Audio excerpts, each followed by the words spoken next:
last year I was lucky enough to explore my own country on a motorcycle. I'd never been to Western Australia, and I finally got to see Western Australia, and that was really great. And I took pretty much a year off to do that, and I did it alone. And for a lot of that time, I was camping out in remote areas, and that was a really fascinating experience. And it's interesting, not many people get to do that, to take that amount of time off to explore their own country. So I was very lucky to do that. And it's very interesting now because I'm sort of trying to re-enter society, re-enter work and whatever. And when you've taken that amount of time off, it's an interesting experience.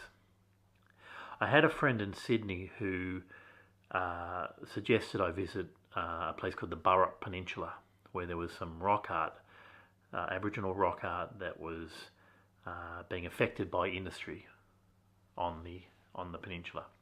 And I'd never heard of this site before.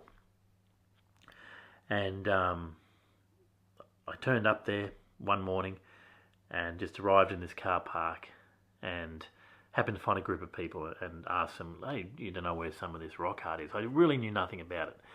And very luckily, that was actually a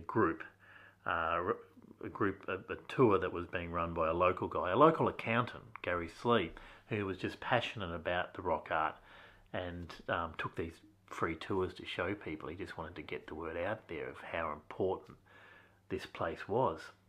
And it was really fascinating. I mean, we're talking about rock art that could be 30 to 40,000 years old. The oldest recorded face. So basically what this rock art is 40, 30,000 years ago, or from that time until recent times, the local people were carving onto the rock these images. So they're basically chipping away at the rock. They're called rock petroglyphs.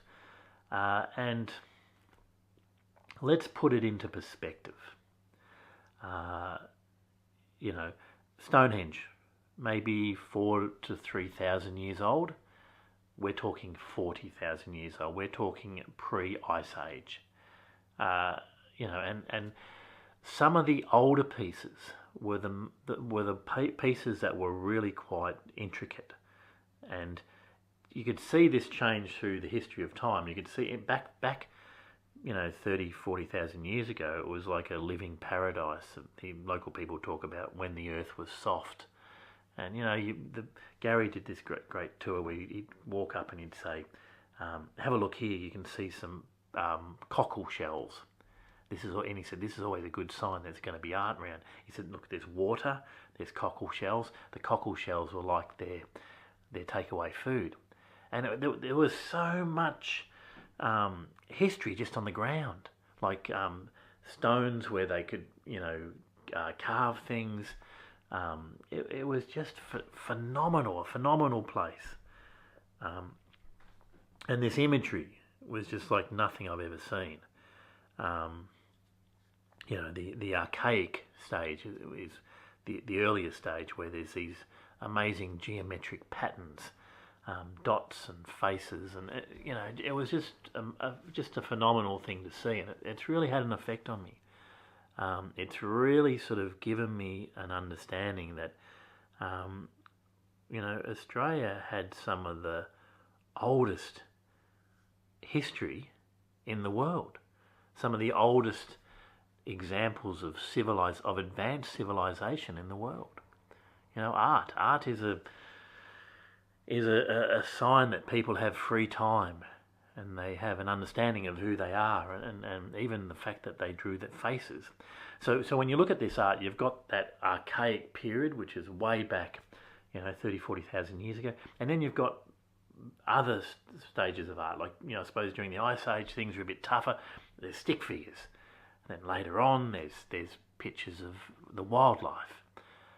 For example, Tasmanian tigers. There's illustrations of Tasmanian tigers. Now, the Tasmanian tiger hasn't been on the mainland for 3,000 years. So that's actually some of the earlier art. But what I sort of found disappointing with regard to this is that this is not promoted anywhere. This should be a major tourist attraction. This should be something that we are all proud of as Australians, and we all know about. You know, we have the oldest and the largest collection of rock petroglyphs in the world on the Burrup Peninsula.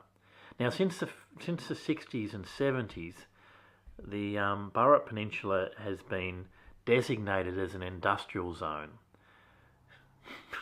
You know,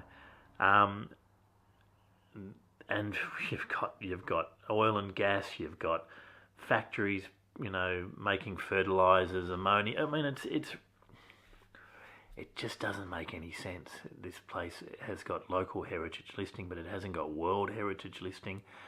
So all I want to do with this video is there's a Senate inquiry at the moment about the peninsula, the Burrup Peninsula, and the rock art.